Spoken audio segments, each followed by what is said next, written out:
바다와 호수의 전경을 한눈에 담고 추억의 놀이기구에 올라 하늘에 닿을 듯 아찔한 기분을 느낄 수 있습니다. 통통하게 살이 오른 우렁이의 담백한 풍미가 입을 즐겁게 하고 바다 한가운데 솟은 섬의 신비로운 풍경에 눈까지 즐거워지는 곳. 지금부터 충청남도 당진의 두 번째 여정을 시작합니다.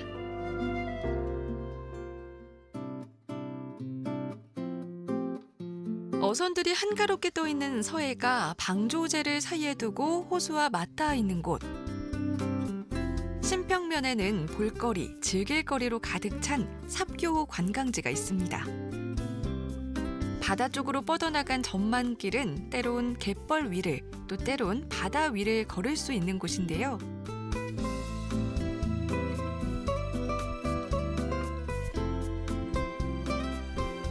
이곳 바다공원에서는 당진을 상징하는 돛담배 모형은 물론 원형의 조형물, 태양의 창을 통해 바다를 바라볼 수도 있습니다.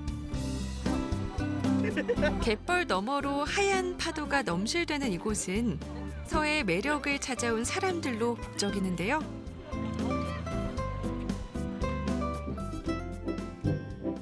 보기만 해도 흥이 넘치는 놀이공원 역시 이곳이 관광 명소로 자리 잡게 된 또 하나의 이유입니다. 바다를 배경으로 우뚝 솟은 대관람차를 중심으로 빼곡하게 늘어선 놀이기구들이 관광객들을 맞이하는데요.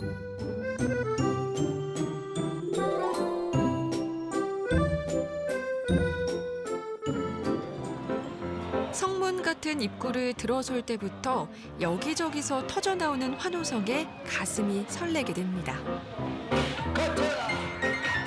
신나는 음악과 함께 박진감 넘치는 속도로 더 짜릿하게 즐길 수 있는 놀이기구부터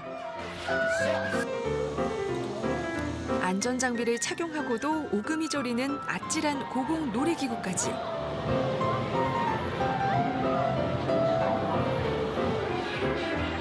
가족과 친구, 연인끼리 함께 추억을 만들 수 있는 공간인데요.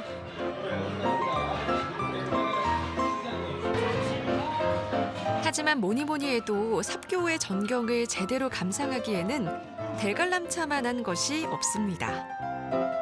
하늘과 가까워질수록 다채로운 풍경이 펼쳐지는데요. 푸른 바다와 호수를 한눈에 담을 수 있는 최고의 명소입니다.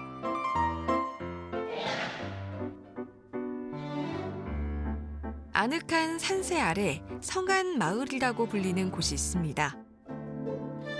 산이 아닌 평지에 성곽이 길게 늘어선 이곳은 바로 면천읍성인데요. 600여 년의 역사가 켜켜이 쌓여 있는 곳. 1000m가 넘는 길이의 성벽은 지금까지도 마을을 단단히 지키고 있습니다.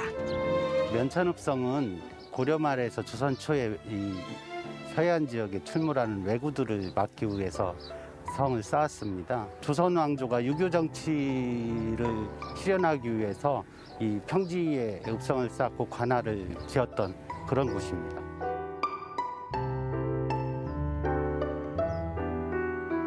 아래에 크고 넓은 돌을 놓고 위로 갈수록 작은 돌을 올려놓은 성벽이 무척 견고해 보이는데요. 조선시대 실학자 연암 박지원이 군수를 지낸 곳이기도 했던 면천읍성은 세월만큼 많은 이야기와 다양한 유적들을 품고 있습니다. 하늘에 닿을 듯 거대하게 가지를 뻗은 이 은행나무는 1000년이 넘는 세월을 고스란히 간직하고 있는데요. 고려 개국 공신이었던 복지겸 장군의 딸이 아픈 아버지를 위해 심었다는 전설이 깃들어 있습니다. 병들어 생긴 밑동의 구멍까지 오랜 세월의 흔적들을 품은 채 읍성과 함께 이곳을 지키고 있는데요.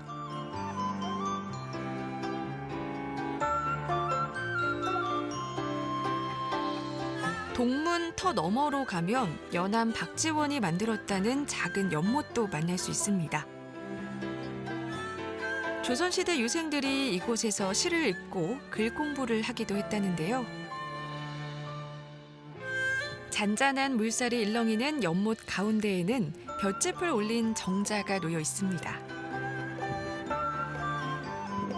하늘과 땅 사이의 초가지붕 정자라는 의미를 지닌 건곤 일초정.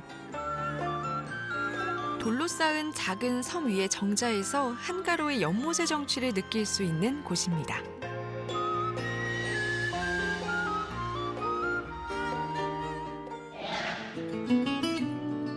미인의 눈썹처럼 산세가 아름답다는 아미산 자락에는 푸른 잔디밭이 넓게 펼쳐져 있습니다. 사실 이곳은 30여 년 전만 해도 아이들이 뛰어놀던 운동장이었는데요. 폐교로 남아있던 건물은 이제 덩굴이 멋스러운 미술관이 됐습니다.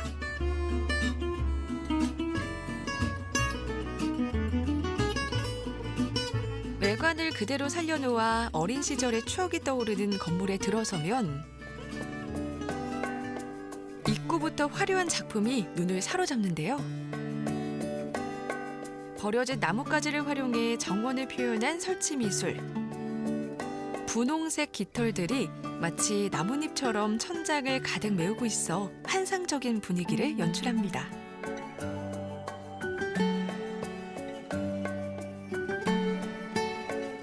어디에서 사진을 찍어도 작품이 되는데요.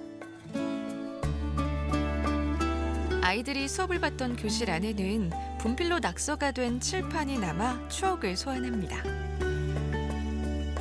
낡은 책상과 의자까지 멋스러운 소품이 되는 이곳에는 알록달록한 모빌이 꽃처럼 피어난 방도 있는데요. 공간 자체가 작품이니 저절로 사진을 찍게 됩니다. 이제 친구들이 당진에 오게 됐는데 이제 어디가 좋을까 이제 고민하다가 아미미술관에 오게 됐어요. 직접 와서 보니까 미술품도 너무 멋있고 좋은 것 같아요.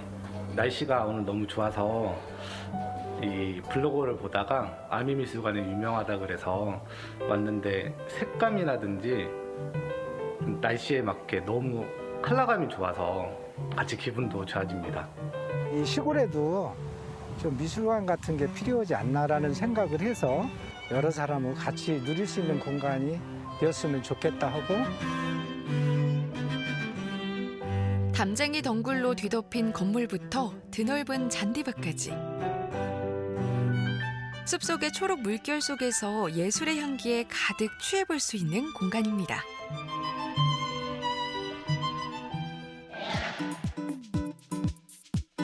비옥한 황토 땅으로 유명한 당진에서는 옛날부터 논에서 잡은 우렁이로 다양한 요리를 만들어 먹었습니다. 특히 우렁이가 많이 잡혔던 삽교 주변은 별미를 맛보러 오는 손님들로 가득한데요. 우렁이의 담백한 맛을 제대로 느끼기엔 그야말로 쌈밥이 제격.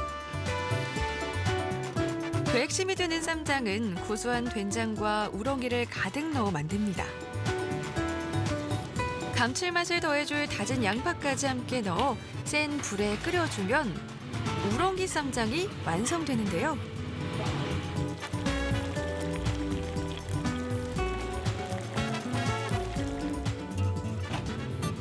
채 썬 양배추와 당근 그리고 상추를 넣고 우렁이와 함께 매콤하게 무쳐낸 우렁이 무침은 보기만 해도 절로 군침이 돌게 합니다.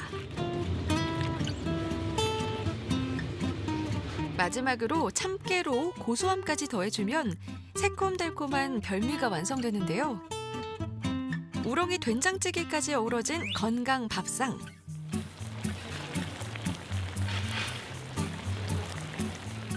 옛날 농촌에서는 이 우렁이로 기력을 보충하기도 했습니다.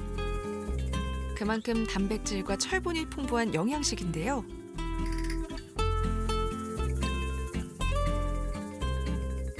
상추 위에 밥 한 술과 우렁이 쌈장을 듬뿍 올려 먹다 보면 밥 한 공기는 금세 뚝딱입니다. 쫄깃한 우렁이가 씹을수록 깊은 풍미를 선사하는데요.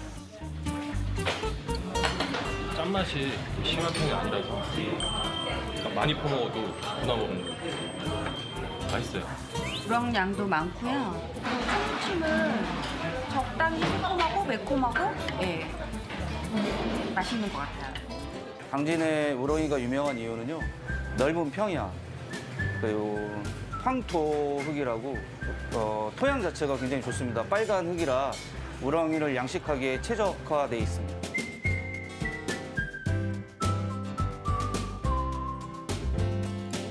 황토의 영양까지 듬뿍 담긴 우렁이의 담백하고 고소한 맛을 즐길 수 있는 서민들의 건강 밥상입니다.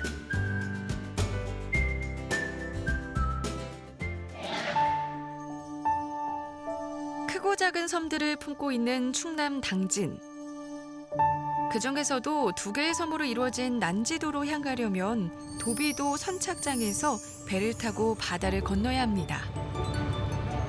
먹이를 쫓아 뒤따르는 갈매기를 길동무 삼아 서해를 달리다 보면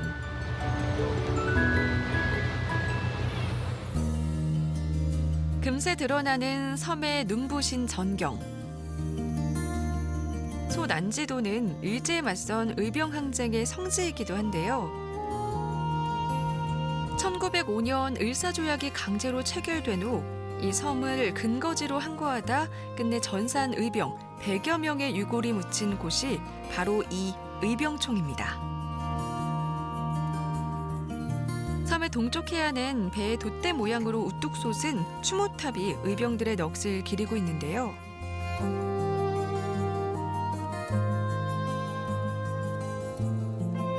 백기를 오가며 항일투쟁을 벌였던 민초들의 숭고한 희생을 되새기며 기억할 수 있는 곳입니다.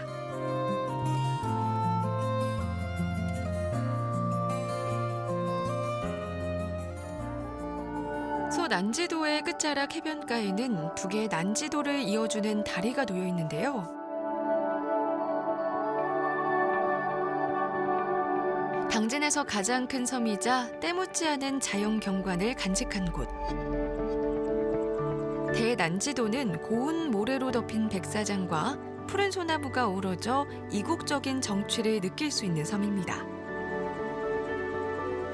하얗게 부서지는 파도가 스치고 지나가는 해안가에는 커다란 조형물이 서 있는데요. 마치 이 아름다운 풍경의 감탄에 꽃을 바치는 듯합니다.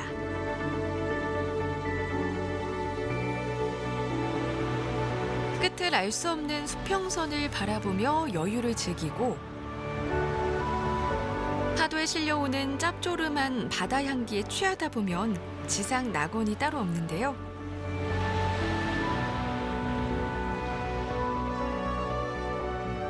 서해가 숨겨놓은 보물 같은 섬입니다.